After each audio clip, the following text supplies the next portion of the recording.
8 taong pagod, itinapon na parang basura sa loob ng isang gabi. Habang suot ni Bianca ang medalyang dugo at pawis ko ang bumuo, hawak ko naman ang hatol ng kamatayan. Cancer. Masyado ka nang matanda, Willa. Pangungutya ni Donato habang nilulunod ako sa utang na loob. Ngunit bago ako mawala ng hininga, sisiguraduhin kong guguho ang kaharian ninyong itinayo sa aking mga luha. Sino kaya ang unang babagsak sa aming tatlo? Willa, masyado ka nang matanda para sa posisyong ito. Let's be honest, you're not the face of the company anymore. You're just a worker, Willa. Si Bianca ang kailangan ng korporasyon ngayon. She's young, she's vibrant, and most importantly, she understands the future better than you. Ang mga salitang yun ni Donato ay tila mga bubog na pilit isinusubo sa lalamunan ni Willa Salcedo. Nakatayo siya sa gitna ng marangyang ballroom ng Manila Hotel, kung saan ang kislap ng mga kristal na chandelier ay tila nanunukso sa kanyang naghihingalong kalagayan. Sa kanyang nanginginig na mga kamay, mahigpit niyang hawak ang isang makapal na folder, ang audit report na tinapos niya sa loob ng 3 gabi na walang tulog. Ang bawat pahina nito ay may bahid ng kanyang pawis, ng kanyang puyat, at ng pag-asang ito na ang magiging susi niya para sa pinapangarap na promosyon. Ngunit sa itaas ng entablado, nakatayo si Bianca Cordero.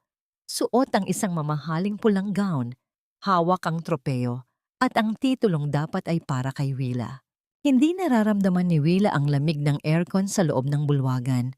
Ang tanging nararamdaman niya ay ang nagbabagang init ng kanyang lagnat at ang mabigat na pagpintig ng kanyang puso na tila gustong kumawala sa kanyang dibdib. Pinanood niya si Donato, ang lalaking itinuring niyang higit pa sa isang boss.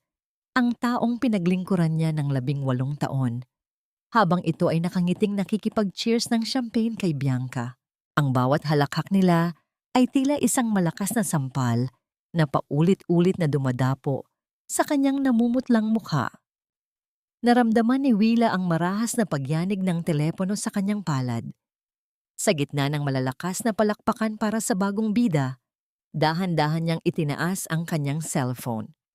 Isang maikling mensahe mula sa ospital ang lumabas sa screen, ngunit ang bawat titik nito ay tila isang hatol ng bitay. Ayon sa resulta ng kanyang biopsy, siya ay mayroong stage 4 lung cancer. Ang mundo na kanyang binuo sa loob ng halos 2 dekada ay gumuho sa isang kisap mata. Ang kanyang katapatan sa trabaho ay pinalitan ng kawalan ng utang na loob, at ang kanyang buhay na inilaan para sa iba ay binigyan ng takdang panahon. Tumingin siya sa kanyang mga daliri na may mantsa pa ng tinta mula sa pagpirma ng mga dokumentong nagligtas sa kompanya mula sa pagkalugi. Ang parehong mga kamay na ito ang ginamit niya upang ayusin ang mga mali ni Bianca, upang itago ang mga kapabayaan ni Donato, at upang matiyak na ang pamilya Villacorta ay mananatiling nasa itaas. Ngunit sa gabing ito, ang tanging gantimpala niya ay ang malamig na sulyap ni Donato at ang mapang-asar ng ngiti ni Bianca na tila nagsasabing isa na lamang siyang basurang hindi na mapapakinabangan.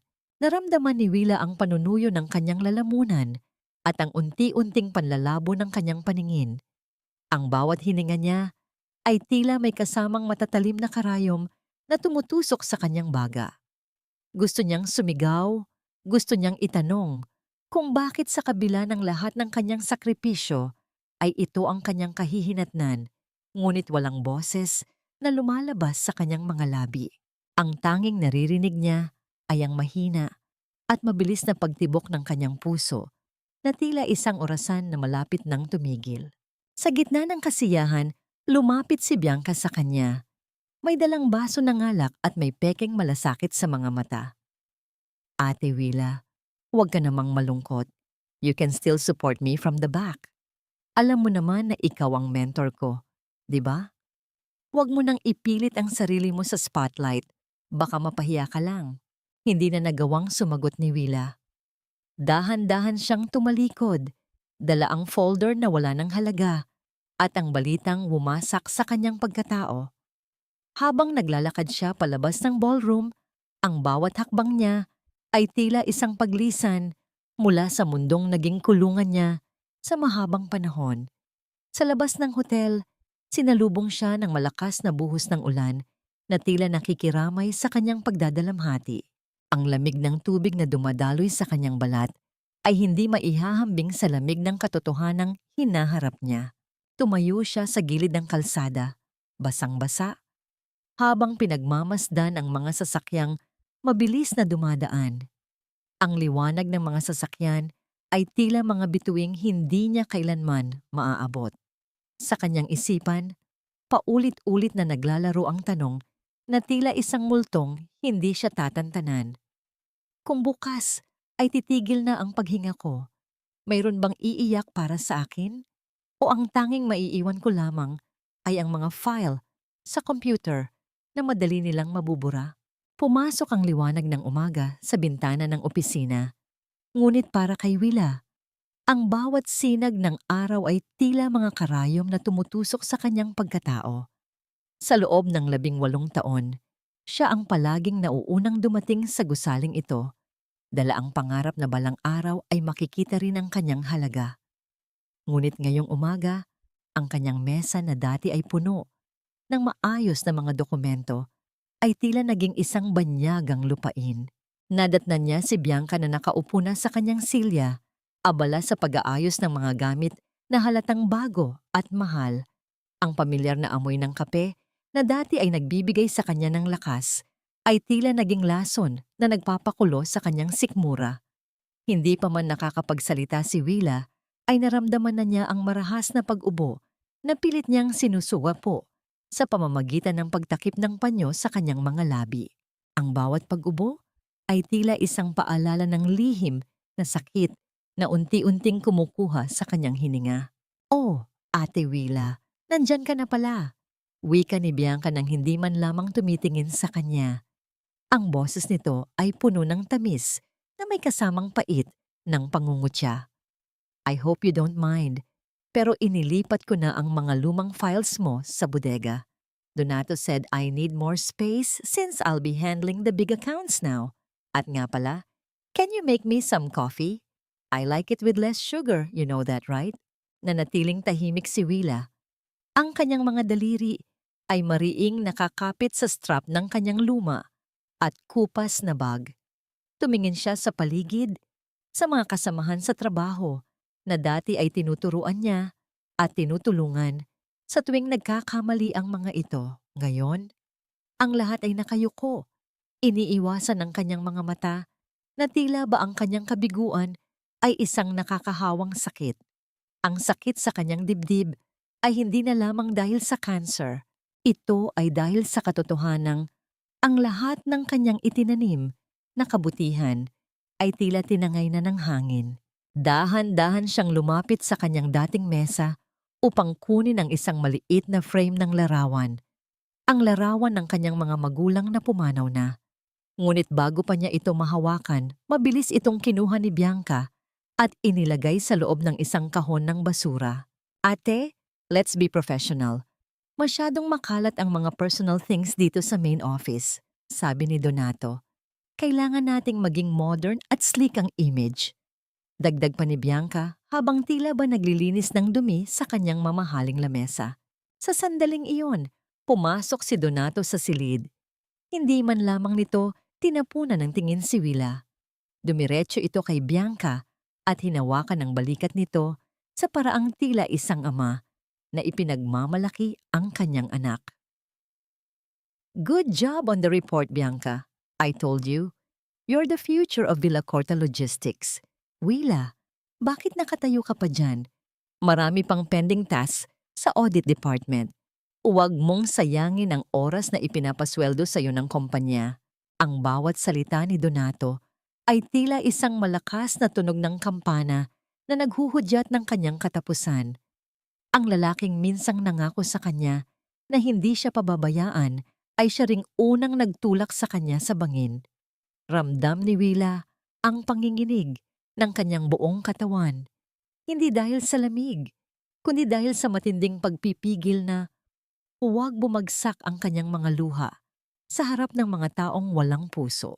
Tumalikod si Willa at naglakad patungo sa maliit na cubicle sa sulok na inilalaan na ngayon para sa kanya.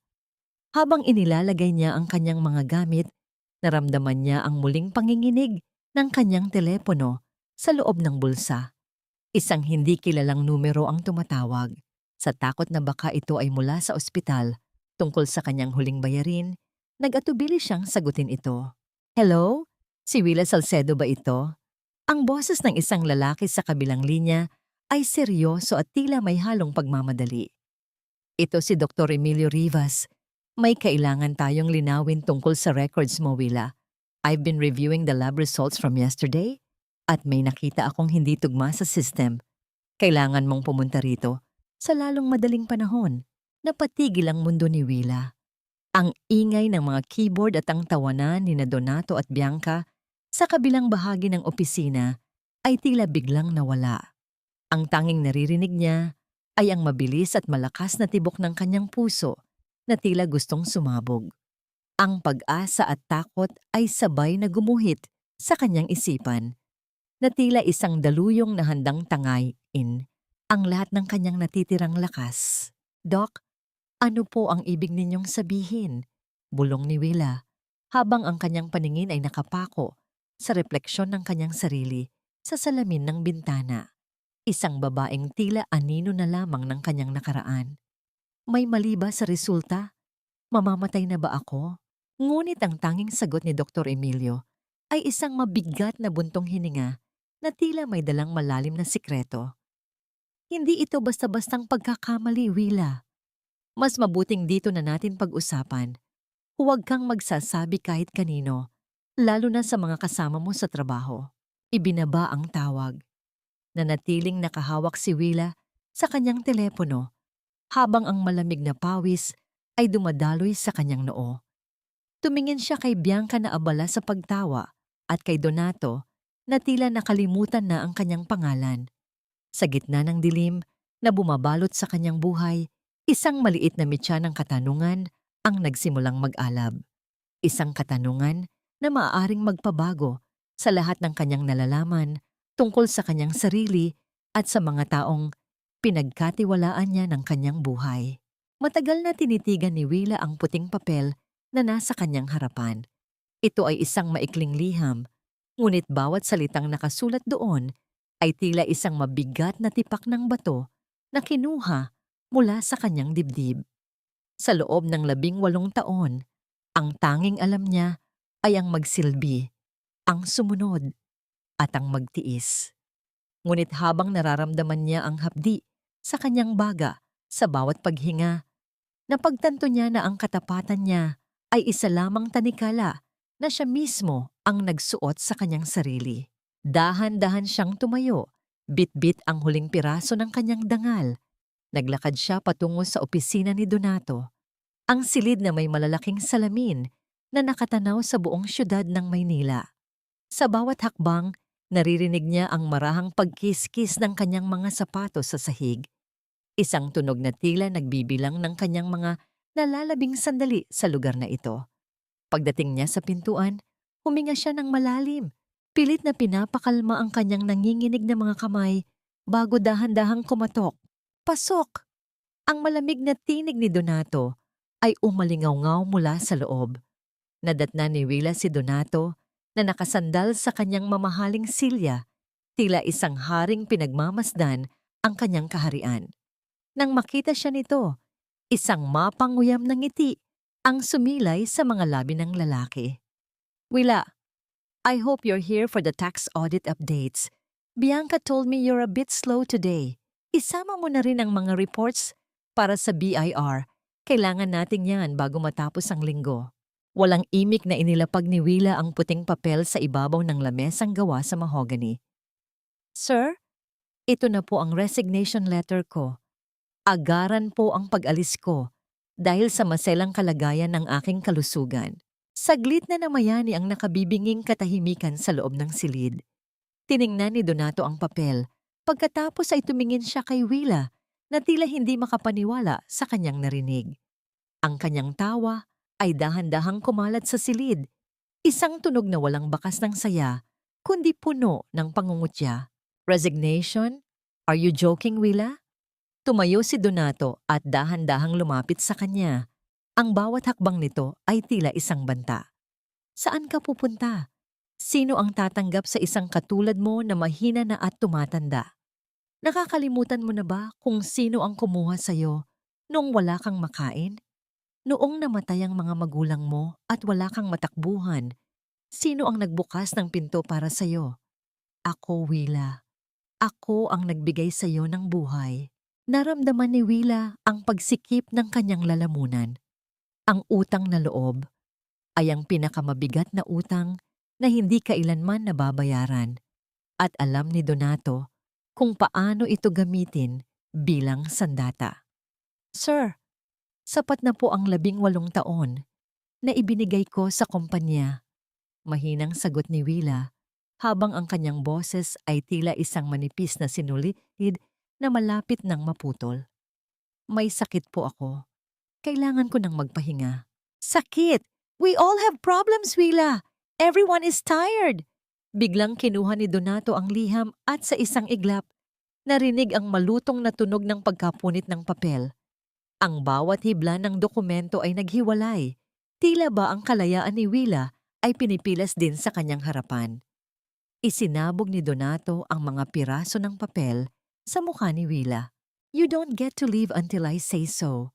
You owe me everything. Without this company, you're nothing but a dying shadow. Ayusin mo ang gulo sa accounting. Ayusin mo ang mga butas na iniwan ni Bianca sa logistics report. Do your job. Or else, huwag mong asahan na makukuha mo ang iyong back pay at separation benefits. I will make sure you leave this building with 0 centavos.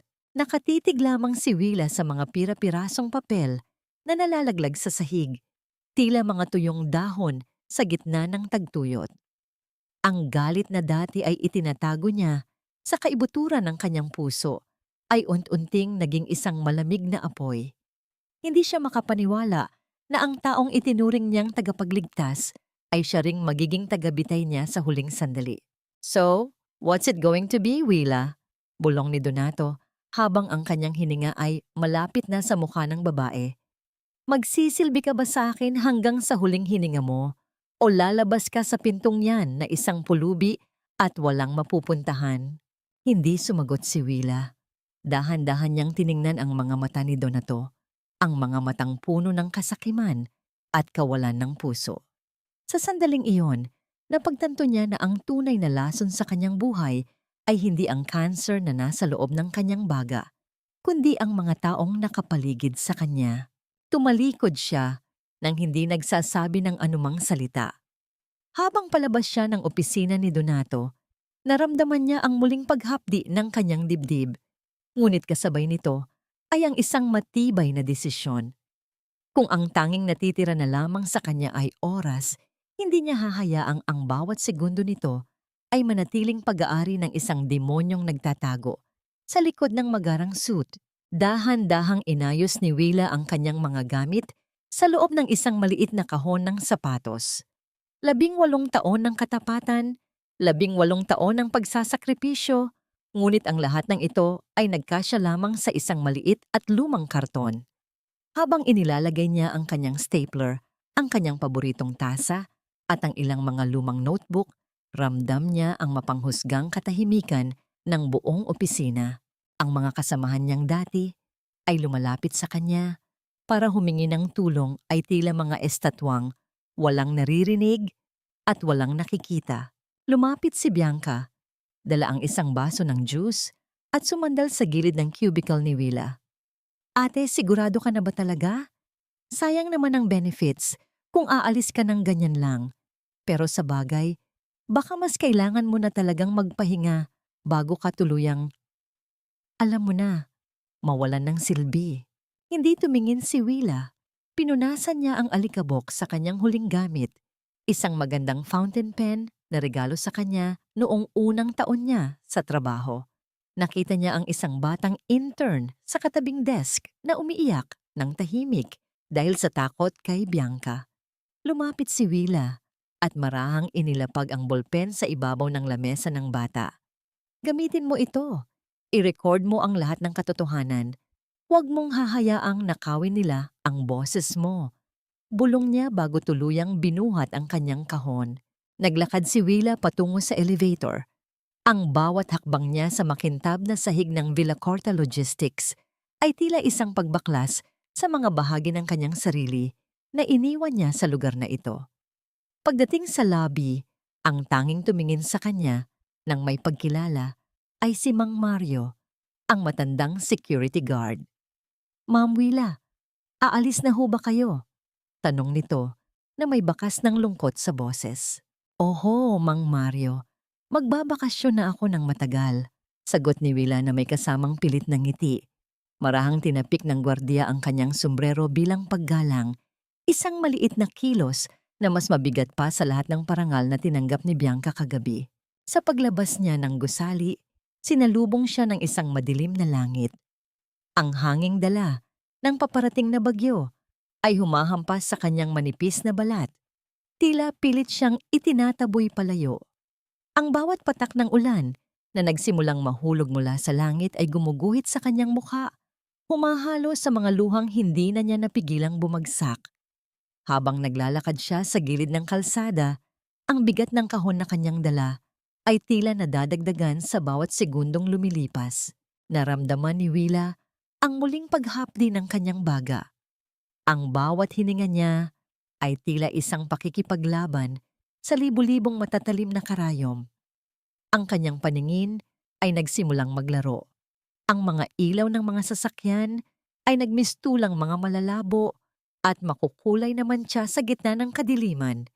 Sa gitna ng kanyang pagkahilo, nakakita siya ng isang maliit at madilaw na liwanag mula sa isang munting kainan sa dulo ng kalsada.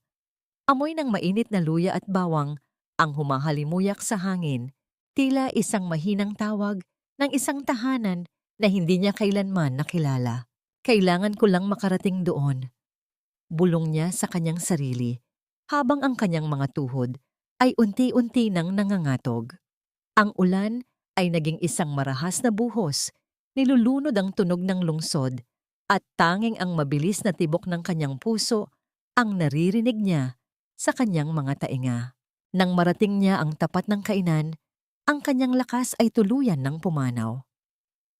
Ang kahon ng kanyang mga gamit ay dahan-dahang nadulas mula sa kanyang mga kamay. Nagkalat ang mga alaala ng 18 taon sa basang semento. Ang kanyang katawan ay bumagsak sa gitna ng malamig na tubig, tila isang tuyong dahon na sumuko na sa agos ng panahon.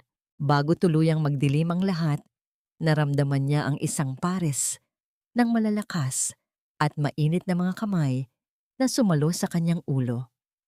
Isang boses ng lalaki, puno ng pag-aalala at lalim, ang huling tunog na umabot sa kanyang kamalayan. "Miss? Miss Gising! Nanay Sol, kumuha kayo ng kumot. May nahimatay dito sa tapat natin." Ang init ng mga kamay na yon ay ang huling bagay na naramdaman ni Willa bago siya tuluyang nilamon ng isang mahimbing at madilim na katahimikan. Ang init na dumampi sa balat ni Willa ay hindi katulad ng malamig at tuyong hangin ng aircon sa opisina. Ito ay isang uri ng init na tila nanggagaling sa baga ng isang kalan. May kasamang amoy ng piniritong bawang at ang asim ng kumukulong sampalok. Dahan-dahan niyang iminulat ang kanyang mga mata at ang unang tumambad sa kanya ay ang kisame na gawa sa kahoy, luma, ngunit malinis, malayo sa mga puti at sterile na tile ng Villacorta Logistics. "Gising ka na pala, iha." Isang malambot at mapagmahal na boses ang narinig niya. Isang matandang babae na may mga mata na tila punong-puno ng mga kwento ang nakatayo sa gilid ng kanyang higaan. Inayos nito ang kumot na nakabalot sa katawan ni Willa.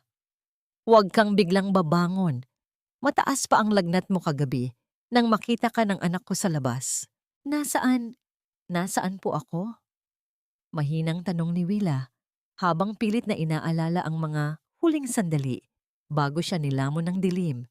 Ang kanyang lalamunan ay tila punong-puno ng tuyong buhangin. Nandito ka sa aming munting kainan. Ako si Nanay Sol, at ang anak ko namang si Ramon, ang nagbuhat sa iyo papasok. Paliwanag ng matanda. Sandali lang at tatawagin ko siya. Ipinagluto kanya ng mainit na sinigang. Ilang sandali pa ay pumasok ang isang lalaki. Si Ramon ay may mga bisig na halatang sanay sa mabigat na trabaho. Ngunit ang paraan ng kanyang pagkilos ay may kasamang kakaibang ingat. May dala siyang mangkok na umuusok pa at ang bango nito ay tila isang haplos sa nangihinang sikmura ni Willa. Kainin mo ito habang mainit pa, wika ni Ramon. Ang kanyang tinig ay malalim at may katatagan na tila isang pader na handang sumalo sa anumang bagyo. Kailangan mong mabawi ang lakas mo, sabi ni Nanay. Mukhang matagal ka nang hindi kumakain ng maayos. Kinuha ni Willa ang kutsara ng may nanginginig na mga kamay. Sa unang higop niya ng sabaw, ang asim at anghang nito ay tila gumising sa bawat ugat ng kanyang katawan. Hindi ito katulad ng mga mamahaling pagkain sa mga business meeting na kailangan niyang dinaluhan para kay Donato. Ito ay pagkaing may kaluluwa. Sa bawat lunok, naramdaman ni Willa ang mga luhang muling namumuo sa kanyang mga mata, hindi dahil sa sakit ng kanyang karamdaman, kundi dahil sa hapdi ng katotohanan na sa loob ng 18 taon, ngayon lamang siya muling nakaramdam ng tunay na pag-aalaga. Salamat, bulong ni Willa, habang ang mga luha ay tuluyan nang pumatak sa kanyang mangkok. Pasensya na kayo kung naging abala pa ako. Walang anuman yun, sagot ni Ramon habang tinititigan ang basang mukha ng babae. Dito sa amin, walang taong abala pagdating sa pagtulong. Mukhang marami kang pinagdadaanan, Miss Willa. Paano niyo nalaman ang pangalan ko? Tanong ni Willa na sandaling natigilan. Itinuro ni Ramon ang kahon ng mga gamit ni Willa na nasa sulok ng silid. Nakapatong doon ang kanyang lumang ID na may malaking logo ng Villacorta Logistics. Napansin ni Willa ang biglang pagbabago sa ekspresyon ni Ramon nang mabanggit ang pangalan ng kumpanya. Ang mga mata nito, na kanina ay puno ng malasakit, ay panandaliang nagkaroon ng isang matalim at madilim na kislap na tila isang sugat na muling nabuksan. Villacorta, mahinang bigkas ni Ramon at ang kanyang boses ay naging malamig na tila yelo. Tumayo siya at lumakad patungo sa bintana. Pinagmamasdan ang mga patak ng ulan na tumatama sa bubong, na lumilikha ng isang ritmo ng kalungkutan sa loob ng silid. Hindi nakaligtas kay Willa ang reaksyong yon. Mayroon sa paraan ng pagbigkas ni Ramon sa pangalang yon na nagparamdam sa kanya na hindi lamang ito isang simpleng galit. Mayroong malalim na kasaysayan sa pagitan ng lalaking nagligtas sa kanya at ng kumpanyang pumatay sa kanyang pagkatao. May problema ba, Ramon? Tanong ni Willa habang mahigpit na hawak ang kanyang mangkok. Humarap si Ramon sa kanya at sa ilalim ng malamlam na ilaw ng kainan, nakita ni Willa ang isang luma at kupas na litrato na nakadikit sa dingding sa likod ni Ramon. Ito ay litrato ng isang malawak na lupain na may mga truck na may pamilyar na marka. Ang unang logo ng mga Villacorta bago ito naging isang malaking korporasyon. Ang mga Villacorta ay magaling kumuha ng mga bagay na hindi sa kanila. Willa, wika ni Ramon habang ang kanyang kamao ay mariing nakakuyom sa kanyang gilid. Akala ko ay tapos na ang kwento namin sa kanila, ngunit tila ang tadhana na mismo ang nagdala sa rito sa aking pintuan. Sa bawat pag-ikot ng kamay ng lumang orasan sa pader ng kainan, tila naririnig ni Willa ang marahang pagbawas ng kanyang nalalabing hininga. Sa harap niya ay isang malinis na piraso ng papel, hindi para sa audit report o para sa listahan ng mga utang ng kumpanya, kundi para sa sarili niyang buhay. Sa loob ng 18 taon, ang bawat segundo niya ay pag-aari ng mga Villacorta. Ngunit ngayong may taning na ang kanyang panahon, napagtanto niya na kahit isang minuto ay hindi niya nagamit para sa sarili niyang kaligayahan.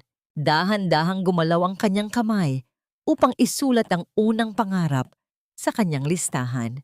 Bumili ng damit na may mga kulay ng bahaghari.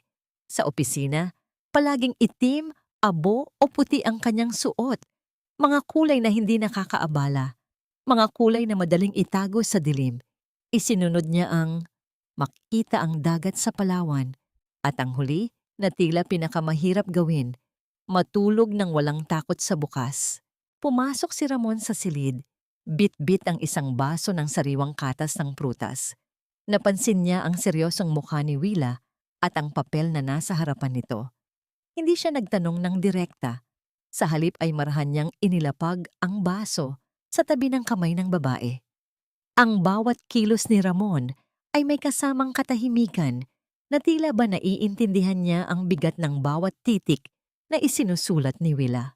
Magandang listahan yan, wika ni Ramon. Ang kanyang boses ay tila isang mainit na haplos sa gitna ng malamig na umaga. Minsan, kailangan nating isulat ang mga pangarap natin para malaman natin na totoo pa rin tayong nabubuhay. Masyado na bang huli, Ramon? Tanong ni Willa habang ang kanyang mga mata ay nananatiling nakapako sa papel. Ang dami kong oras na itinapon sa mga taong hindi naman ako pinahalagahan. Ngayong paubos na ang buhangin sa orasan ko, saka ko lang naisipang mabuhay. Umupo si Ramon sa tapat niya. Ang kanyang mga mata ay tila dalawang malalim na lawa na puno ng pangunawa.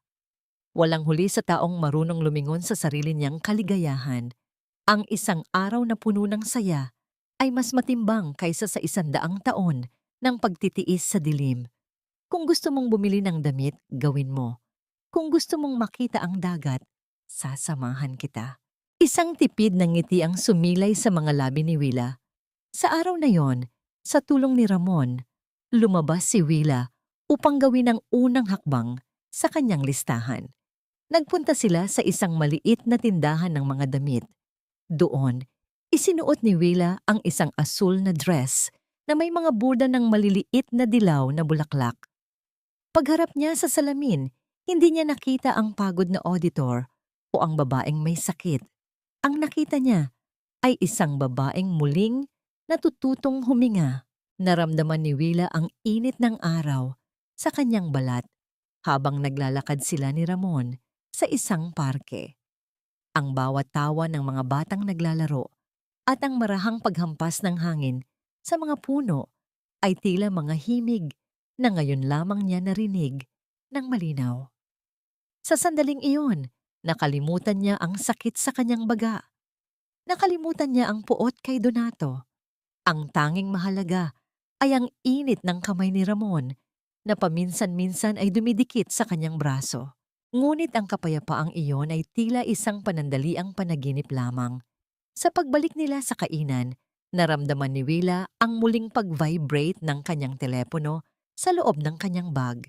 Maraming missed calls mula sa opisina at isang mensahe mula sa isang dating kasamahan ang lumabas sa screen. Willa, asan ka ba? Nagkakagulo na rito? Nagkamali si Bianca sa filing ng tax reports at ang malaking kliyente natin sa Japan ay nagbabantang iurong ang lahat ng kontrata. Galit na galit si Donato, hinahanap ka niya. Naramdaman ni Willa ang biglang panlalamig ng kanyang mga kamay. Tumingin siya kay Ramon na tila nahahalata ang pagbabago sa kanyang ekspresyon. Ang mundong pilit niyang tinatakasan ay muling humahabol sa kanya. Tila isang aninong ayaw siyang hayaang maging malaya. Bakit, Willa? Anong nangyari? Tanong ni Ramon. Ang kanyang mga kilay ay nagsalubong sa pag-aalala. Hinawakan ni Willa ng mahigpit ang kanyang bagong dress. Ang tela nito ay tila naging magaspang sa kanyang pandama. Ang tanong ay hindi na kung babalik pa siya, kundi kung hanggang kailan siya hahabulin ng mga pagkakamaling hindi naman sa kanya. Sa kabilang linya ng telepono, alam niyang ang kaguluhan sa Villacorta Logistics ay nagsisimula pa lamang at ang kanyang pangalan ang tanging lunas na alam nilang gamitin. Ang bawat pag-ugong ng telepono sa ibabaw ng lamesang kahoy ay tila isang mabalasik na tawag mula sa isang nakaraang nais na niyang ibaon sa limot. Tiningnan ni Willa ang screen. Sunod-sunod na mensahe mula sa mga dating kasamahan na dati ay hindi man lang siya matapunan ng tingin. Ang bawat salita ng pakiusap at taranta sa kanilang mga text ay tila mga anino ng isang gumuguho na kaharian. Alam ni Willa ang sistema ng Villacorta Logistics na parang sarili niyang mga palad. Alam niya kung saan ang mga butas, kung paano itatama ang mga lisyang numero, at kung paano paamuhin ang mga galit na kliyente.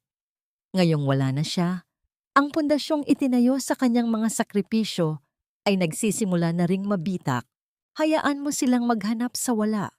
Marang wika ni Ramon habang nagpupunas ng mga baso sa likod ng counter. Napansin niya ang panginginig ng mga kamay ni Willa. Ang gusaling itinayo sa kasinungalingan ay hindi kailanman magtatagal kapag ang katotohanan na ang humahampas. Natatakot lang ako, Ramon. Bulong ni Willa habang dahan-dahang inilalayo ang telepono sa kanyang paningin.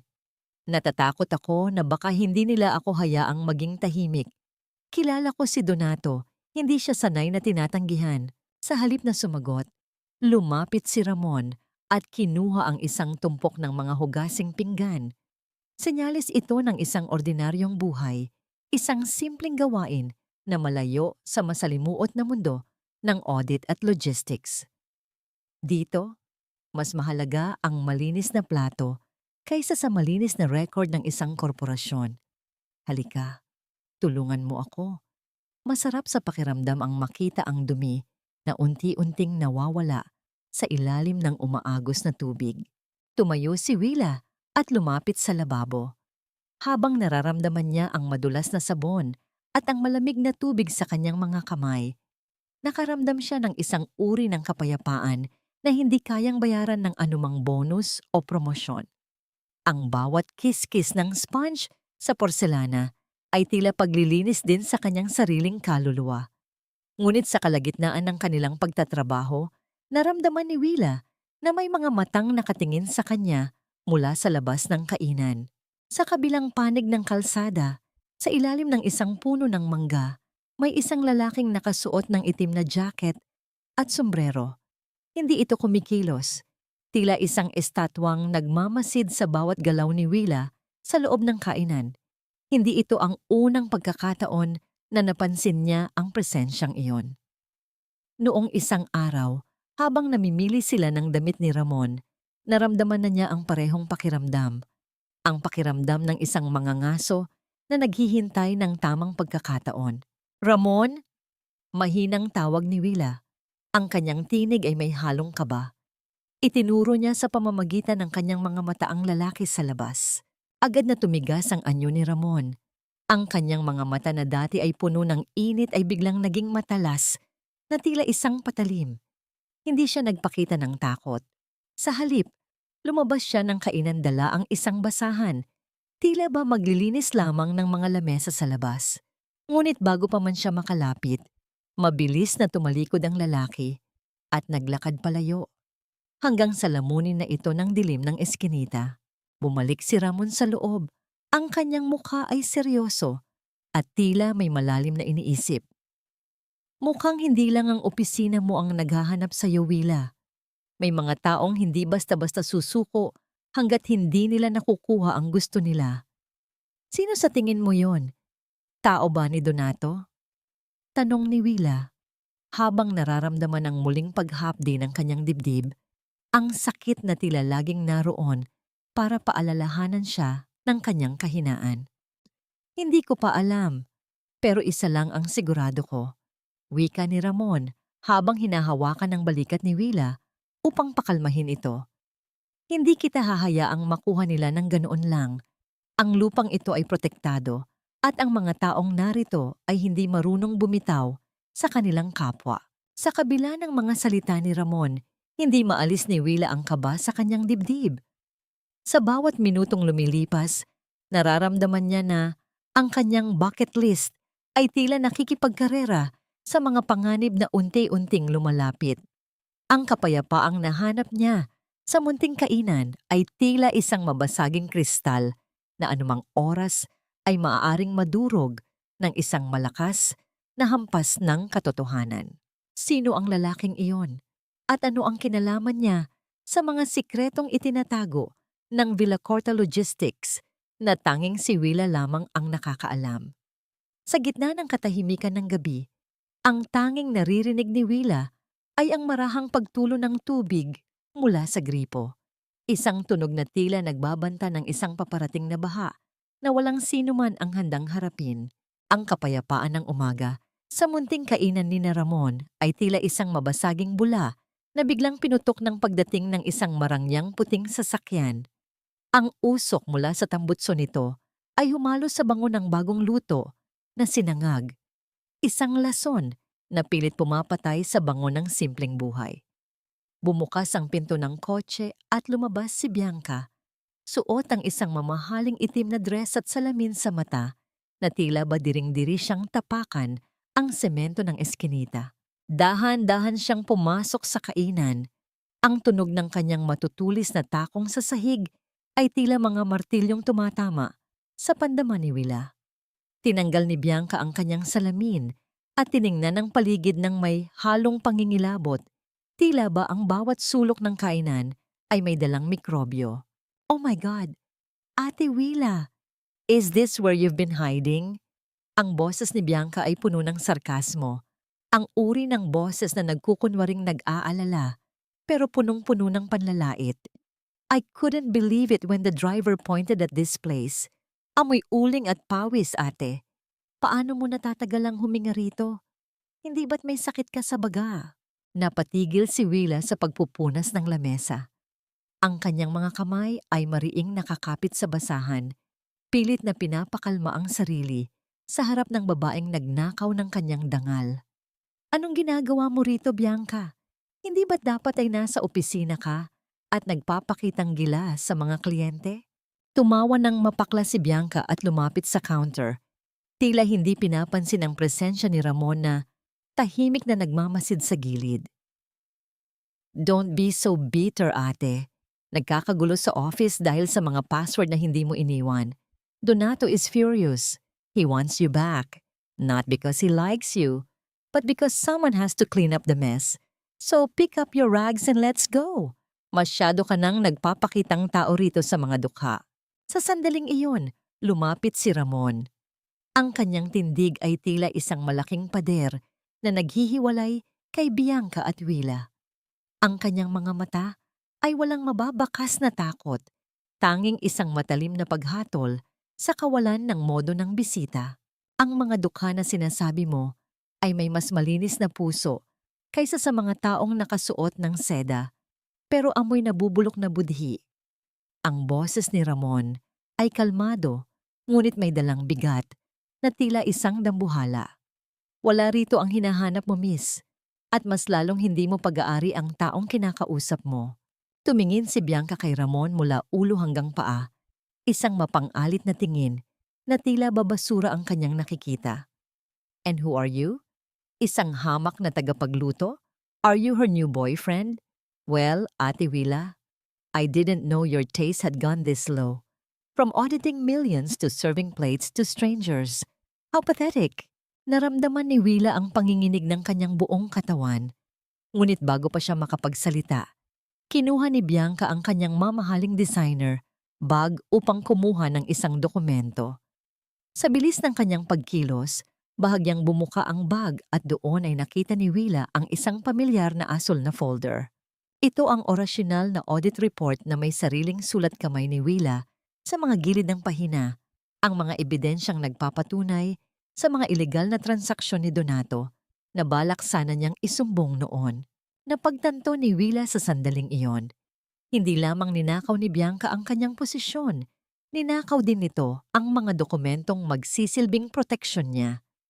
Ginagamit ni Bianca ang mga sikretong iyon upang i-blackmail si Donato o di kaya ay pagtakpan ang sarili niyang mga pagkakamali. Alis na ako, Willa. But mark my words, wika ni Bianca habang muling isinusuot ang kanyang salamin. You will beg to come back when you realize that this place won't pay for your hospital bills. Pag-isipan mo, bago ka tuluyang mabulok sa basurang ito. Mabilis na tumalikod si Bianca. Ang kanyang sasakyan ay humarurot palayo. Nag-iiwan ng isang makapal na alikabok na tila isang masamang panaginip. Nanatiling nakatayo si Willa, ang kanyang paningin ay nakapako sa dulo ng eskinita. Ang takot na naramdaman niya kanina ay unti-unting napalitan ng isang malamig na determinasyon. Ramon, nasa kanya ang folder. Bulong ni Willa, ang kanyang boses ay nanginginig sa halong galit at sindak. Nasa kanya ang lahat ng ebidensya na maaaring sumira sa kanila. At alam kong hindi siya mag-aatubiling gamitin yon laban sa akin. Hinawakan ni Ramon ang balikat ni Willa. Ang init ng kanyang palad ay tila isang pangako ng kaligtasan sa gitna ng isang digmaan na muling nag-aapoy. Kung ganoon, Willa, hindi na lang ito tungkol sa pag-alis mo sa trabaho. Ito ay tungkol na sa pagbawi sa katotohanang ninakaw nila sa iyo. Naiwan ang amoy ng usok ng mamahaling sasakyan at ang mabigat na katahimikan sa loob ng munting kainan. Tila tumigil ang pag-ikot ng mundo ni Willa habang nakatingin sa dulo ng kalsada kung saan nawala ang anino ni Bianca. Ang panginginig ng kanyang mga kamay ay hindi maapula. Tila ba ang bawat buto niya ay nagre-rebelde sa takot at galit. Dahan-dahang lumapit si Ramon, bitbit ang isang baso ng maligamgam na tubig na may halong pulot-pukyutan. Inilapag niya ito sa harap ni Willa at marahang hinawakan ang malamig na palad ng babae. Ang init ng balat ni Ramon ay tila isang angkla na pilit humahatak kay Willa pabalik sa kasalukuyan mula sa malalim na balon ng kanyang mga alaala. Huminga ka ng malalim, Willa. Bulong ni Ramon. Ang boses niya ay tila isang banayad na agos ng tubig sa gitna ng nagbabagang disyerto. Wala na siya rito. Hindi ka na niya masasaktan. Hindi mo naiintindihan, Ramon. Sagot ni Willa. Ang kanyang tinig ay basag at puno ng pait. Ang folder na nasa kanya, ako ang gumawa niyon. Ako ang nagayos ng mga dokumento noong 10 taon na ang nakalilipas para sa expansion ng warehouse sa probinsya. Akala ko, legal ang lahat. Akala ko, nakakatulong ako sa paglago ng kumpanya. Pero ngayong nakita ko ang galit sa mga mata mo kanina, natatakot ako na baka isa ako sa mga sumira sa buhay ninyo. Tumayo si Ramon at naglakad patungo sa dingding kung saan nakasabit ang lumang litrato ng malawak na lupain. Hinawakan niya ang gilid ng frame, tila ba dinarama ang bawat hibla ng kasaysayang ninakaw sa kanila. Ang lupang yan, Willa, ay pag-aari ng tatay ko. Iyan ang tanging pamana na sana ay itutuloy ko. Pero isang araw, dumating ang mga tao ni Villacorta. May dala silang mga papel na nagsasabing hindi na sa amin ang lupa. Sabi nila, pirmado raw ng tatay ko ang benta. Pero alam kong hindi marunong sumulat ang ama ko. Ginamit nila ang batas para maging mga magnanakaw na may lisensya. Napatakip ng bibig si Willa. Ang petsang binanggit ni Ramon ay tumugma sa taon kung kailan siya naging head auditor. Naalala niya ang isang particular na file na may selyo ng confidential. Sinabihan siya ni Donato noon na wag nang busisiin ang background ng land title dahil naayos na ang lahat para sa pamilya. Pinaniwalaan niya ang kasinungalingang yon dahil tinuring niyang pamilya ang mga Villacorta. Patawarin mo ako, Ramon. Hikbi ni Willa. Ang mga luha niya ay tila mga kristal na dahan-dahang pumapatak sa kahoy na lamesa. Naging bulag ako. 18 taon akong naging instrumento ng kanilang kasakiman. Hindi ko alam na ang bawat bonus na natatanggap ko ay galing sa paghihirap ng mga taong tulad mo. Mabilis na lumapit si Ramon at lumuhod sa harap ni Willa. Hinawakan niya ang magkabilang balikat ng babae at tiningnan ito ng diretso sa mga mata. Walang bakas ng galit sa kanyang mukha, tanging isang uri ng pag-ibig na handang magpatawad at umunawa. Hindi mo kasalanan ang magtiwala sa maling tao, Willa. Wika ni Ramon. Ang kanyang mga hinlalaki ay marahang pinunasan ng mga luha sa pisngi ni Willa. Ang biktima ay hindi kailanman nagiging kriminal dahil lamang hindi niya nakita ang bitag. Nakita ko kung paano kanila tratuhin kagabi at kanina. Isa ka ring biktima nila, Willa. Ginamit nila ang busilak mong puso para protektahan ang kanilang mga maruming kamay. Sa gitna ng kanilang pag-uusap, ang distansya sa pagitan ng kanilang mga muka ay uent-unting naglaho. Nararamdaman ni Willa ang mainit na hininga ni Ramon, amoy kape at katapatan. Sa sandaling iyon, ang takot sa cancer, ang galit kay Donato, at ang bigat ng nakaraan ay tila panandaliang naglaho. Ang tanging totoo ay ang tibok ng puso ni Ramon na nararamdaman niya sa kanyang mga daliri. Hindi ka mag-isa sa laban nito mo ng ito, Willa. Pag-uulit ni Ramon, habang ang kanyang noo ay marahang idinikit sa noo ni Willa. Kung ang folder na yon ang hawak ni Bianca, kukunin natin yon. Hindi lang para sa katarungan ng pamilya ko, kundi para sa kalayaan mo. Babawiin natin ang lahat ng ninakaw nila sa'yo. Ang dangal mo, ang oras mo, at ang pagkakataon mong mabuhay ng walang takot. Isang pakiramdam ng kilig na may halong matinding pag-asa ang gumuhit sa puso ni Willa. Sa unang pagkakataon, hindi siya natatakot sa darating na bukas. Marahan niyang ipinatong ang kanyang ulo sa balikat ni Ramon. Ninanamnam ang amoy ng kanyang bagong tahanan. Ngunit ang katahimikan ng gabi ay muling nabulabog nang biglang tumunog ang isang pamilyar na notification sa telepono ni Willa. Isang video message mula sa isang hindi kilalang numero ang pumasok. Sa screen, lumitaw ang mukha ni Bianca. May hawak na lighter sa tapat ng asul na folder. Ops! Mukhang may gustong kumuha nito, Ate Willa. Nakangising wika ni Bianca sa video habang dahan-dahang inilalapit ang apoy sa gilid ng papel. Kung ayaw mong maging abo ang kinabukasan mo at ng bagong hero mo, alam mo kung saan ako hahanapin. 1 hour, ate. Huwag kang magkakamaling magdala ng pulis. Napatayo si Ramon. Ang kanyang mga mata ay muling nag-aapoy sa determinasyon. Huwag kang matakot, Willa. Tayo ang gagawa ng sarili nating tadhana. Ang bawat pagpintig ng pulso ni Willa ay tila nagbibilang ng mga natitirang segundo sa isang orasang hindi na niya mapipigilan. Ang mukha ni Bianca sa screen ng kanyang telepono ay tila isang mabalasik na paalala na ang kanyang nakaraan ay hindi siya hahayaang mamatay ng tahimik. Nakatingin siya sa asul na folder na dahan-dahang nilalamon ng init ng apoy sa video. At kasabay nito, ang pag-aapoy din ng isang matinding pagnanais sa kanyang dibdib. Hindi para sa paghihiganti, kundi para sa katarungan. Hindi tayo susunod sa laro niya, Willa. Ang boses ni Ramon ay matatag, tila isang malalim na ugat na humahawak sa lupa upang hindi ito tangayin ng baha. Inilayo niya ang telepono sa paningin ni Willa at hinawakan ang magkabilang kamay ng babae. Gusto niya tayong magpanik. Gusto niyang pumunta ka roon ng walang laban para tuluyan kanilang mabaon sa limot. Pero Ramon, iyan na lang ang tanging hawak natin laban kay Donato. Tikbi ni Willa. Ang kanyang mga mata ay puno ng panlulumo.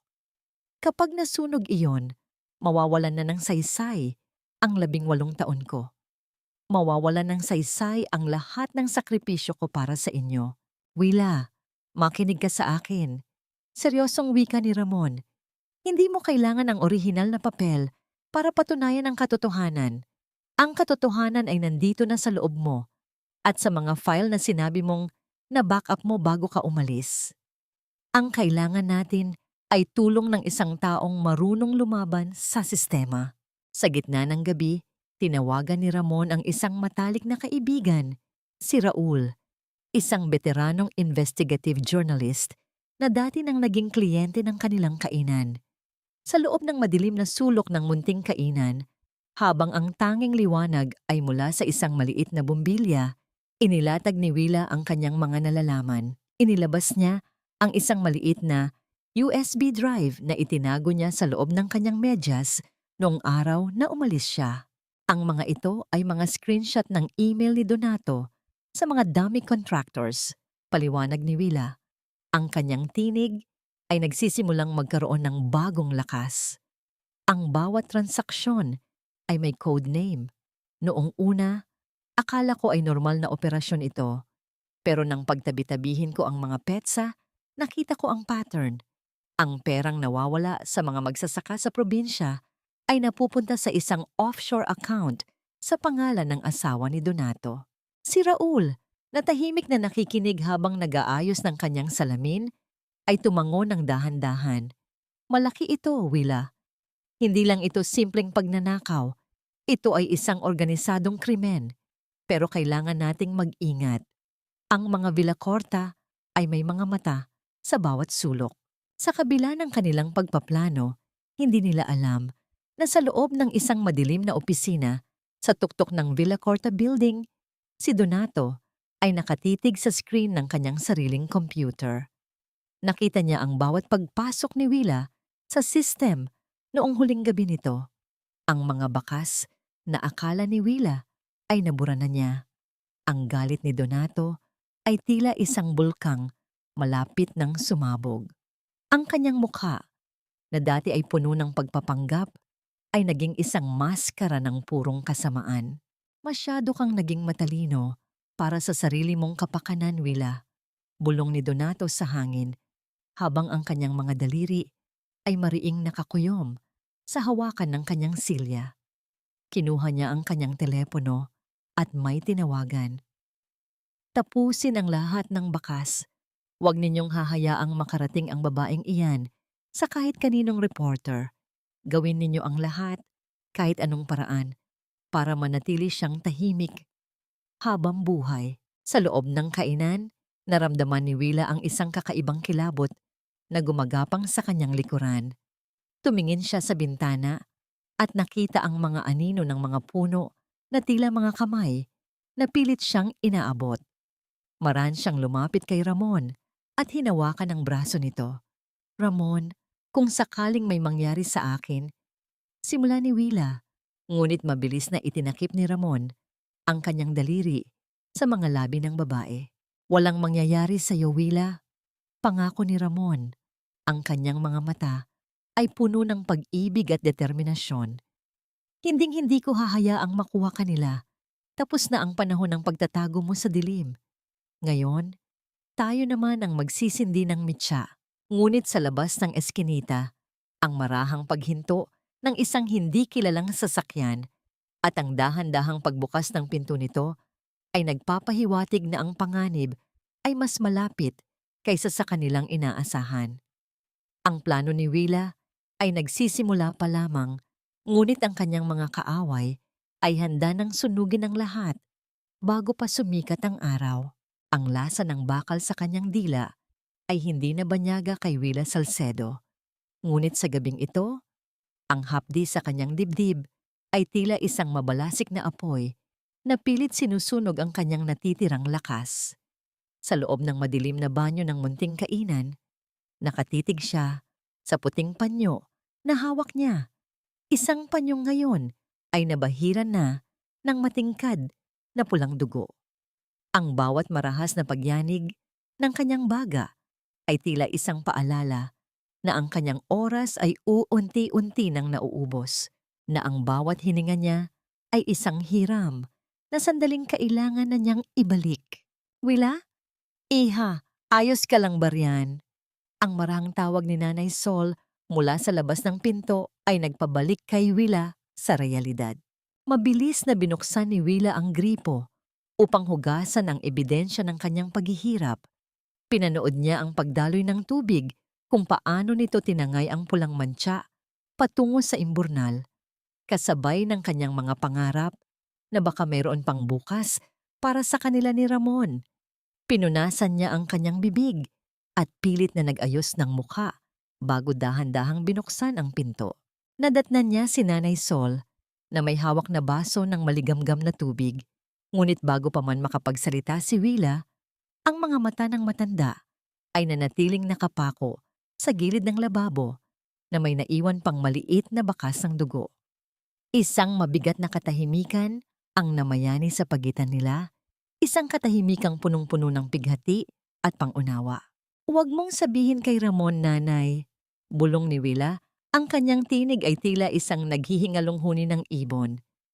Ayaw ko siyang mag-alala. Gusto kong ang huling alaala niya sa akin ay ang babaeng marunong lumaban, Hindi ang babaeng uent-unting nauubos sa harap niya. Hinawakan ni Nanay Sol ang malamig na mga kamay ni Willa at marahan itong hinaplos. Iha, ang pag-ibig ay hindi lamang tungkol sa pagsasama sa saya. Ito ay tungkol din sa paghawak sa kamay ng isa't isa sa gitna ng pinakamadilim na gabi. Pero kung yan ang hiling mo, itatago natin ang lihim na ito. Paglabas nila sa silid, nadatnan nila si Ramon na abala sa pag-aayos ng mga upuan. Nang makita niya si Willa, agad na sumilay ang isang matamis na ngiti sa kanyang mga labi. Isang ngiting tila nagbibigay ng pansamantalang lunas sa lahat ng sakit na nararamdaman ng babae. Lumapit si Ramon at marahang inayos ang ilang hibla ng buhok na humarang sa mukha ni Willa. "You look tired, Willa. Magpahinga ka na muna," wika ni Ramon. Ang kanyang boses ay puno ng kilig at pag-aalaga. "Ako na ang bahala rito. Malapit na ring matapos ang gabi." "Gusto ko lang tumingin sa iyo, Ramon," sagot ni Willa, habang pinagmamasdan ang bawat detalye ng mukha ng lalaking nagbigay sa kanya ng dahilan upang muling mangarap. "Gusto kong isaulo ang bawat kilos mo, bawat ngiti mo, para kahit saan man ako makarating, dala-dala kita." Hindi alam ni Ramon ang bigat ng ibig sabihin ng mga salitang iyon. Ang tanging alam niya ay ang kislap sa mga mata ni Willa na tila isang bituing hindi kailanman mamamatay. Ngunit sa gitna ng kanilang munting sandali, ang katahimikan ng kalsada sa labas ay nabulabog ng marahang paghinto ng isang sasakyan. Ang tunog ng pagpatay sa makina nito ay tila isang hudyat na may darating na hindi inaasahang balita. Bumukas ang pinto ng kainan at pumasok si Dr. Emilio Rivas. Ang kanyang mukha ay seryoso. May dalang isang x-ray folder at isang makapal na dokumento. Ang pagod sa kanyang mga mata ay tila napalitan ng isang uri ng pagmamadali at kaba. "Willa, salamat at gising ka pa," simula ng doktor habang inilalapag ang folder sa ibabaw ng lamesang kahoy. "I've been driving all night to find you. May kailangan kang malaman tungkol sa huling biopsy mo at sa record na ipinadala ni Donato sa main hospital system." Naramdaman ni Willa ang muling pagpintig ng kanyang puso sa kaba. Tumingin siya kay Ramon, pagkatapos ay kay Nanay Sol. Ang hangin sa loob ng kainan ay tila biglang naging manipis. Tila ba ang bawat isa sa kanila ay naghihintay sa isang hatol na maaring magpabago sa takbo ng kanilang tadhana. "Doc, ano po iyon?" tanong ni Willa, habang mahigpit na nakakapit sa braso ni Ramon. Binuksan ni Dr. Emilio ang folder at inilabas ang isang papel na may selyo ng confidential correction. "Ang sakit mo, Willa. Ang stage 4 lung cancer na iniisip nating tatapos sa buhay mo. May kailangan tayong itama. Ang specimen na ginamit sa test mo ay hindi sayo. Ipinagpalit ito sa loob ng laboratorio bago pa man lumabas ang resulta." Ang mundong inasahan ni Willa na magtatapos na ay biglang huminto sa pag-ikot. Isang matinding katahimikan ang bumalot sa silid, habang ang bawat isa sa kanila ay tila hindi makapaniwala sa nariinig. Ang katanungang "Sino?" at "Bakit?" ay tila nakasulat na sa bawat sulok ng silid, habang ang katotohanan ay dahan-dahang lumalabas mula sa mga anino ng panlilinlang. Ang katahimikan sa loob ng munting kainan ay naging kasing bigat ng isang dambuhalang bato na nakadagan sa dibdib ni Willa. Ang mga salita ni Dr. Emilio ay tila mga banyagang himig na pilit inuunawa ng kanyang kaisipan. Hindi siya makagalaw, hindi siya makapagsalita.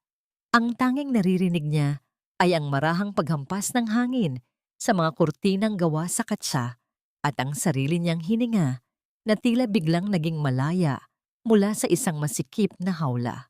Dahan-dahang napaupo si Willa sa lumang silya. Ang kanyang mga binti ay tila naging malambot na kandila na nawala ng lakas. Ang bawat luhang pumatak mula sa kanyang mga mata ay hindi nadala ng pait, kundi ng isang uri ng pagkamangha na hinaluan ng matinding galit. Ang 18 taon ng kanyang buhay na inilaan niya sa kumpanya ay hindi lamang binaliwala. Pilit din itong ninakaw sa pamamagitan ng isang napakabahalang panlilinlang. "Doc, sigurado po ba kayo?" Ang tanong ni Ramon. Ang kanyang tinig ay nanginginig sa pagitan ng pasasalamat at ng nagbabagang puot. Mahigpit niyang hinawakan ang kamay ni Willa. Tila ba natatakot na baka bigla itong maglaho kung bibitawan niya. Paano nila nagawa ang ganitong klaseng kasamaan? Buhay ng tao ang pinaglalaruan nila. Inayos ni Dr. Emilio ang kanyang salamin at iniharap ang isang logbook ng laboratorio. Nadiskubre ko ang pagkakamali nang mapansin kong ang patient ID sa barcode ay hindi tumutugma sa records ni Willa sa main database. Noong inimbestigahan ko ang head technician, umamin siyang may isang lalaking nagngangalang Donato Villacorta na nag-alok ng malaking halaga upang palitan ang resulta.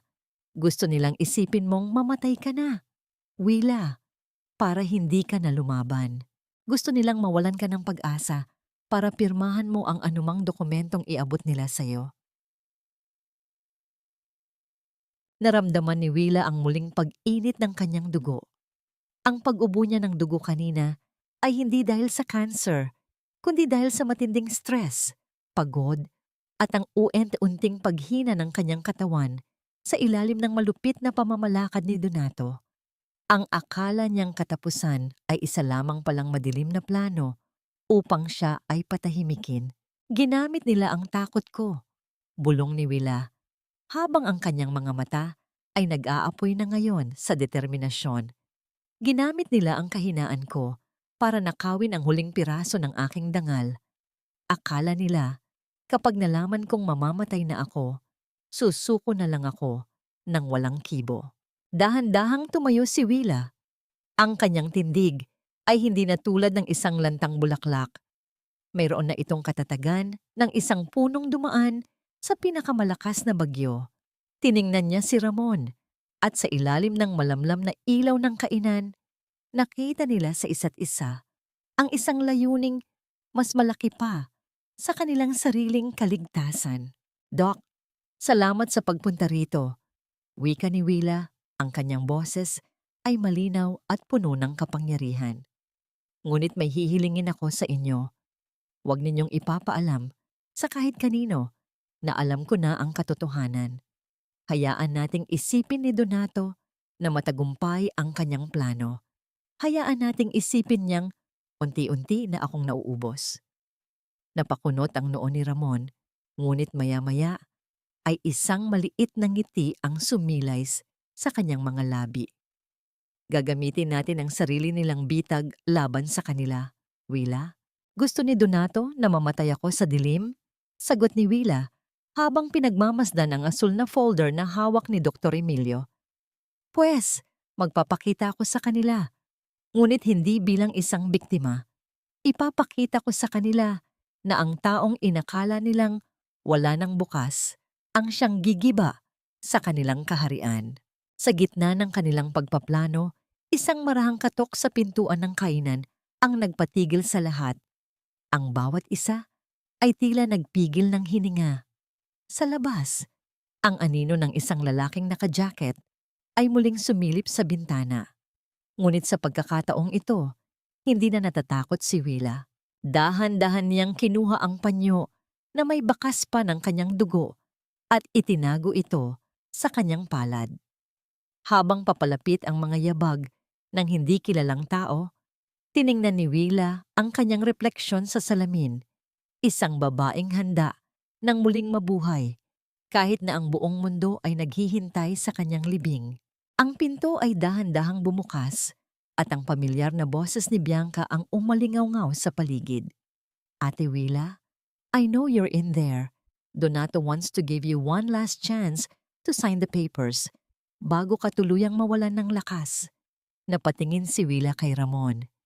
Ito na ang simula ng kanilang huling hakbang. Ang bawat segundo ay tila isang patak ng oras na ngayon ay nasa ilalim na ng kanyang kontrol. Ang loob ng boardroom ng Villacorta Logistics ay tila isang katedral ng salamin at bakal, kung saan ang bawat sulok ay kumikinang sa ilalim ng malamig na liwanag ng mga puting bumbilya. Ito ang sentro ng kapangyarihan ni Donato. Ang lugar kung saan ang bawat pirma ay may katumbas na milyon-milyong piso at kung saan ang bawat pangarap ng maliliit na empleyado ay dahan-dahang kinikitil sa ngalan ng korporasyon. Sa gitna ng mahabang lamesa, nakaupo ang mga miyembro ng lupon ng mga direktor, mga taong ang tanging batayan ng halaga ay ang mga numero sa kanilang bank account. Si Bianca Cordero ay nakatayo sa harap, may hawak na laser pointer at may ngiting tila ba siya ang may-ari ng buong mundo. Ang kanyang presentasyon tungkol sa bagong estratehiya sa logistics ay puno ng mga teknikal na salita. Ngunit sa likod nito ay ang mga datos na pilit niyang ninakaw mula sa mga lumang audit files ni Willa. Paminsan-minsan ay tumitingin siya kay Donato na nakasandal sa kanyang silya na may bakas ng matinding kumpiyansa. As you can see, members of the board, our expansion in the southern region will increase our revenue by 40%. This is the fruit of my hard work and vision for this company. Mayabang na pahayag ni Bianca habang ang bawat salita niya ay tila isang awit ng panloloko. Very impressive, Bianca. Wika ng isa sa mga board members. Tila mas magaling ka pa kaysa sa hinalinhan mo na si Willa. Balita ko ay pumanaw na siya o di kaya ay naghihintay na lamang ng kanyang oras. Isang mapanuyang halakhak ang kumawala sa mga labi ni Donato. Willa was a loyal servant, but she lacked the fire. Masyado siyang naging emotional. At sa negosyong ito, ang mga mahihina ay kailangang palitan. Ngunit sa gitna ng kanilang tawanan, ang malalaking pintuan na yari sa mahogany ay dahan-dahang bumukas. Ang tunog ng pag-ikot ng mga bisagra nito ay tila isang babala na may paparating na hindi inaasahang bagyo. Ang katahimikan ay biglang lumaganap sa buong silid nang pumasok ang isang babaeng hindi nila inaasahan. Hindi ito ang Willa Salcedo na huli nilang nakita. Ang babaeng namumutla, nakayuko, at tila anino na lamang ng kanyang nakaraan. Ang babaeng nakatayo ngayon sa gitna ng boardroom ay suot ang isang rurok ng kapangyarihan. Nakasuot siya ng isang dekalidad na navy blue suit.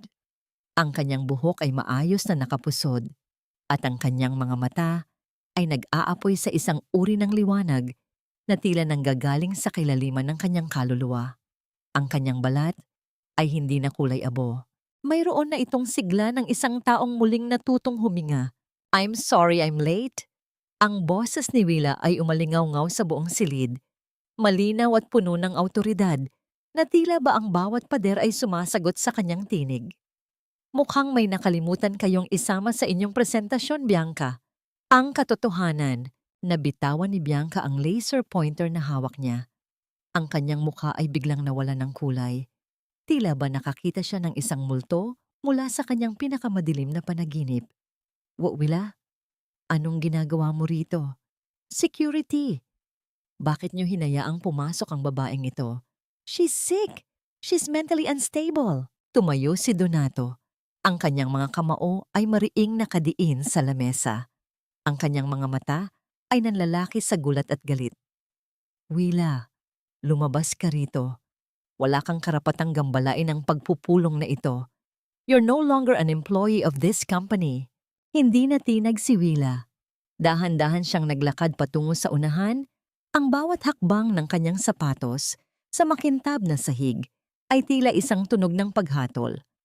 Kasunod niya ay si Raul, ang journalist, at si Dr. Emilio Rivas na may dalang mga legal na dokumento. Hindi na ako empleyado, Donato. Ngunit ako ang boses ng bawat taong ninakawan niyo ng lupa, ng bawat empleyadong ginamit niyo, at ng bawat buhay na pinaglaruan niyo para sa inyong kasakiman. Wika ni Willa. Inabot niya ang USB drive kay Raul na mabilis na isinaksak ito sa main computer ng boardroom. Sa isang saglit, ang malaking screen sa likod ni Bianca ay hindi na nagpapakita ng mga graph ng kita. Sa halip, lumabas ang mga screenshot ng mga email ni Donato tungkol sa pagpapalit ng resulta ng biopsy ni Willa. Lumabas din ang mga listahan ng mga offshore accounts at ang mga pekeng pirma sa mga land titles ng pamilya ni Ramon. Ang mga miyembro ng lupon ay nagsimulang magbulungan. Ang kanilang mga mukha ay punong-puno ng pagkabigla at diring-diri. Si Bianca ay napasandal sa pader, Ang kanyang mga labi ay nanginginig ngunit walang salitang lumalabas. "This is a lie! Isang malaking frame-up ito!" Sigaw ni Donato, habang ang pawis ay dahan-dahang dumadaloy mula sa kanyang noo patungo sa kanyang mamahaling kurbata. "Willa, hindi mo alam ang ginagawa mo. Sinisira mo ang kumpanyang nagpakain sa'yo." "Hindi, Donato. Tinatapos ko ang kasinungalingang nagkulong sa akin sa loob ng 18 taon," sagot ni Willa. Lumapit siya ng dahan-dahan kay Donato hanggang sa ang kanilang mga mata ay magkatapat. "Akala niyo ba ay matatapos ang lahat sa takot? Akala niyo ba ay mananatili akong biktima habang buhay? Look at me, Donato. I am not dying. Ang tanging mamamatay sa gabing ito ay ang inyong reputasyon at ang inyong kahariang itinayo sa mga luha ng iba." Humarap si Dr. Emilio sa board members. "I have here the sworn statement from the laboratory technician."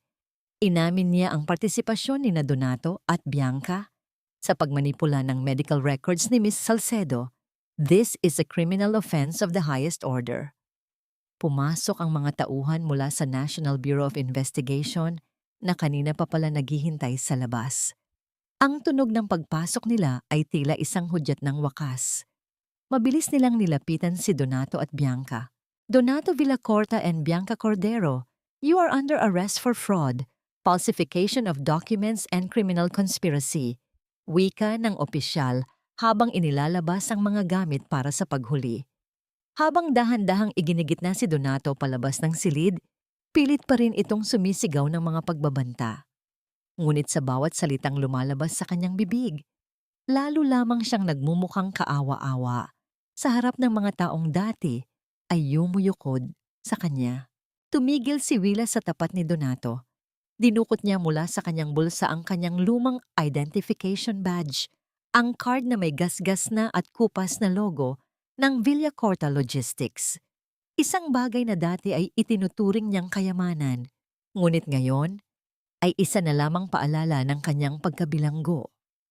Inihagis ni Willa ang badge sa ibabaw ng lamesa sa harap ni Donato. Ang tunog ng pagtama ng plastik sa kahoy ay tila isang huling tuldok sa isang mahabang pangungusap. "Salamat sa pagpapalaya sa akin, Donato," bulong ni Willa. Ang kanyang tinig ay walang halong pait, tanging purong kalayaan. "Dahil sa kasamaan mo, nahanap ko ang tunay kong halaga. At sa pagkakataong ito, hindi ko na kailangan ng kahit anong posisyon o titulo para patunayan na ako ay buhay." Pinanood ni Willa ang paglabas ng mga pulis kasama ang mga taong minsang naging Panginoon ng kanyang buhay. Pagkatapos, tumingin siya sa bintana kung saan ang liwanag ng araw ay dahan-dahang sumisilip sa mga ulap. Sa labas ng boardroom, naghihintay si Ramon. Nakita ni Willa ang lalaking iyon na nakatayo sa dulo ng koridor. May daladalang simpleng bouquet ng mga bulaklak at may ngiting tila ba siya ang pinakamaswerteng tao sa mundo. Humakbang si Willa palabas ng boardroom nang hindi man lamang lumilingon sa likod. Ang bawat hakbang niya ay tila isang sayaw ng tagumpay. Ang hangin sa labas ng silid ay mas matamis, mas sariwa at mas malaya. Sa bawat patak ng oras na dumaan, alam ni Willa na ang katarungan ay hindi lamang tungkol sa pagpaparusa sa masama, kundi tungkol sa pagyakap sa bagong simula nang walang takot sa puso. Ang mga balita tungkol sa pagbagsak ng Villacorta Logistics ay kumalat na parang apoy sa buong syudad ng Maynila.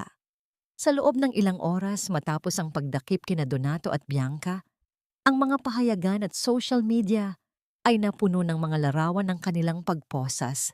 Ang kanilang mga mukha na dati ay puno ng yabang ngayon ay nakatago na sa likod ng kanilang mga kamay.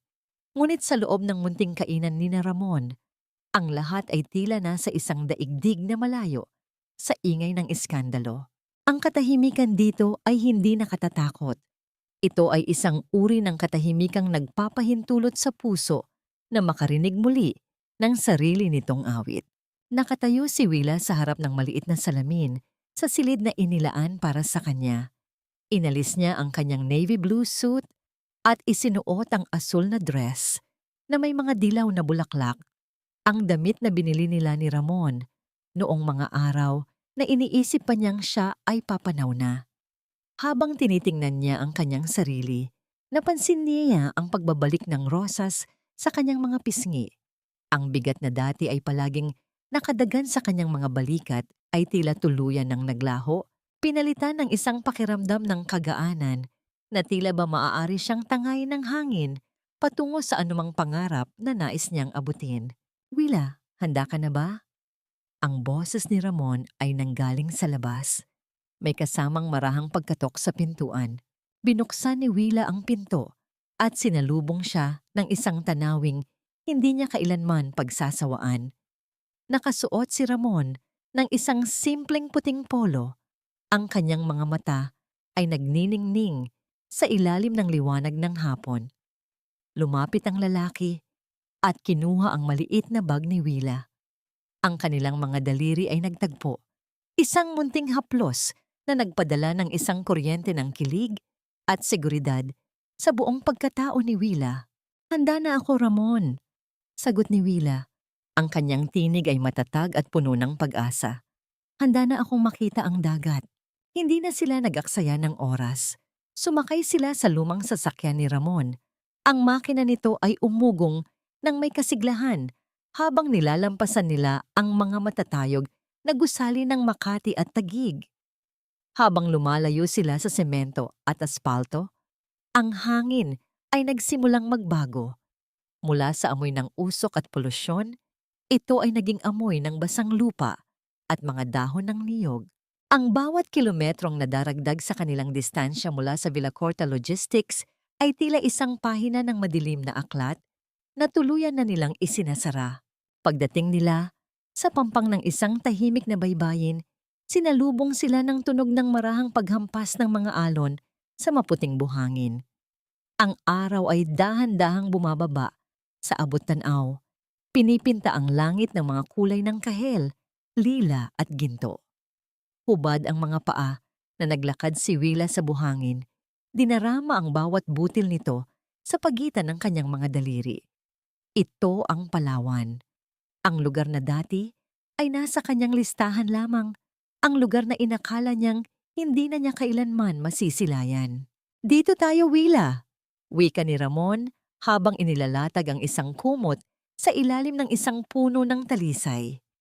Umupo si Wila sa tabi ni Ramon. Ang kanyang ulo ay marahang ipinatong sa balikat ng lalaki. Pinanood nila ang pagsayaw ng mga alon at ang paglipad ng mga ibon patungo sa kanilang mga pugad. Ang lahat ng hirap, ang lahat ng pambabatikos ni Donato, at ang lahat ng panlilinlang ni Bianca ay tila mga anino na lamang na natunaw sa ilalim ng nagbabagang liwanag ng takip silim. Ramon, salamat, bulong ni Wila habang mahigpit na hinahawakan ng kamay ng lalaki. Salamat sa pagpapakita sa akin na ang buhay ay hindi lamang tungkol sa trabaho. Salamat sa pagturo sa akin kung paano muling magmahal sa sarili ko. Humarap si Ramon sa kanya. Ang kanyang mga mata ay puno ng isang katapatang hindi kayang pantayan ng anumang yaman. Hindi ako ang nagligtas sa iyo, Wila. Ikaw ang nagligtas sa sarili mo. Ang kailangan mo lang ay isang taong maniniwala sa iyo habang hinahanap mo ang iyong lakas. At nandito lang ako, Wila. Sa bawat patak ng oras, nandito lang ako. Sa gitna ng katahimikan ng dalampasigan, isang matamis at mahabang halik ang nagsilbing selyo ng kanilang bagong simula. Isang halik na hindi nagmamadali. Isang halik na puno ng pasasalamat at pangako para sa hinaharap. Ang bawat segundo ay tila tumigil. Binibigyan sila ng pagkakataong namnamin ang tamis ng kalayaan at ang init ng tunay na pag-ibig. Habang ang gabi ay dahan-dahang bumabalot sa mundo, tumingin si Wila sa kalawakan. Ang mga bituin ay nagsimulang magpakita. Tila mga munting mitya ng pag-asa na nagniningning para sa kanya. Alam niya na may mga pagsubok pa ring darating, na ang sugat ng nakaraan ay maaring mangailangan pa ng panahon upang tuluyang maghilom. Ngunit sa gabing ito, sa piling ng lalaking mahal niya, alam ni Wila na ang kanyang kwento ay hindi na tungkol sa kamatayan. Ito ay tungkol sa isang buhay na matapang na muling pinili sa kabila ng lahat. Ang tanong na dati ay nagpapaluha sa kanya kung mayroon bang iiyak para sa kanya kapag siya ay nawala, ay pinalitan na ng isang bagong katotohanan. Mayroon ng isang taong handang tumawa, lumaban, at mabuhay kasama niya. Lumipas ang isang taon na tila isang banayad na agos ng ilog, dahan-dahan at puno ng kapayapaan. Ang munting kainan ni Ramon at Nanay Sol sa sulok ng lumang eskinita ay hindi na lamang basta isang lugar ng kainan. Ito ay naging isang kanlungan. Sa harap ng pintuan, may nakasabit na ngayong bagong karatula na gawa sa inukit na kahoy, kainan at kanlungan ni Willa at Ramon. Dito ang bawat pagkaing inihahain ay may kasamang malasakit at ang bawat taong pumapasok na may mabigat na pasanin sa trabaho ay nakakahanap ng boses na handang makinig. Nakatayo si Willa sa likod ng counter. Suot ang isang apron na may burda ng maliliit na bulaklak. Wala na ang mga mamahaling suit at ang bigat ng audit reports. Ang kanyang mga kamay, na dati ay palaging nanginginig sa kaba at pagod, ay matatag na ngayon habang nag-aayos ng mga sariwang sangkap. Paminsan-minsan, tinitingnan niya ang kanyang refleksyon sa salamin ng etalye, isang babaeng may masiglang mga mata at isang ngangiting hindi napilit. Ang kanyang kalusugan ay bumalik na sa dati at ang bawat hininga niya ay malalim, malaya at walang bahid ng sakit. Ate Willa, may sulat po para sa inyo. Wika ng isang batang assistant na dati ay intern sa Villacorta Logistics na kinuha ni Willa upang tulungang makapagsimula muli. Binuksan ni Willa ang sobre. Ito ay mula sa kanyang abogado. Balita tungkol sa huling hatol ng korte. Si Donato at Bianca ay sentenced sa mahabang panahong pagkabilanggo dahil sa kanilang mga krimen. Walang piyansa. Ang ari-arian ng mga Villacorta ay unti ng kinukumpiska upang bayaran ang mga taong kanilang niloko. Kabilang na ang pamilya ni Ramon. Napatawad ko na ba sila? Ang tanong na yon ay dahan-dahang gumuhit sa isipan ni Willa. Tumingin siya sa malayo. Inaalala ang gabi ng kanyang pagbagsak sa ilalim ng ulan. Napagtanto niya na ang pagpapatawad ay hindi nangangahulugang pagkalimot sa kanilang kasamaan, kundi ang pagpili na huwag nang hayaang ang puot ay manatili sa kanyang puso. Ang hustisya ay naibigay na ng batas, ngunit ang kapayapaan ay siya ang gumawa para sa kanyang sarili. Pinalaya na niya ang kanyang sarili mula sa anino ni Donato at Bianca. Sila ay bahagi na lamang ng isang luma at saradong kabanata. Lumapit si Ramon mula sa kusina, pinupunasan ang kanyang mga kamay sa isang basahan. Nang makita niya ang ekspresyon ni Willa, marahan niyang ipinatong ang kanyang braso sa balikat ng asawa. Ayos ka lang ba, mahal? Tanong ni Ramon. Ang kanyang tinig ay tila isang angkla na nagpapanatili kay Willa sa kasalukuyan. Ayos na ayos, Ramon, sagot ni Willa habang isinasandal ang kanyang ulo sa dibdib ng lalaki. Iniisip ko lang kung gaano kaswerte ang isang tao na mabigyan ng pangalawang pagkakataon, na ang bawat patak ng oras na akala ko ay paubos na ay naging simula pala ng isang mas masayang kwento. Hinawakan ni Ramon ang kamay ni Willa at hinalikan ang kanyang noo. Dahil ang oras, Willa, ay hindi kinakalkula sa dami ng trabahong natapos, kundi sa dami ng pag-ibig na ibinigay at natanggap natin. At sa atin, nagsisimula pa lang ang tunay na bilang. Sa labas ng kainan, ang mga ibon ay masayang naghuhunihan sa mga puno at ang mga tao sa kalsada ay abala sa kanilang mga buhay. Ngunit para kay Willa, ang pinakamahalagang aral na iniwan sa kanya ng kanyang paglalakbay ay ito. Huwag mong hintayin na sabihin sa iyo ng mundo na malapit ka ng mamatay bago mo piliing mabuhay. Ang iyong halaga ay hindi nakadepende sa kung gaano ka kapaki-pakinabang sa iba, kundi sa kung gaano mo kamahal ang taong nakikita mo Sa salamin, ang katarungan ay nakamit, ang kapayapaan ay nahanap, at ang pag-ibig na dati ay tila isang malabong panaginip ay naging isang matibay na realidad na kasama niya sa bawat paggising. Sa bawat patak ng oras, si Willa Salcedo ay hindi na lamang isang empleyado, hindi na lamang isang biktima.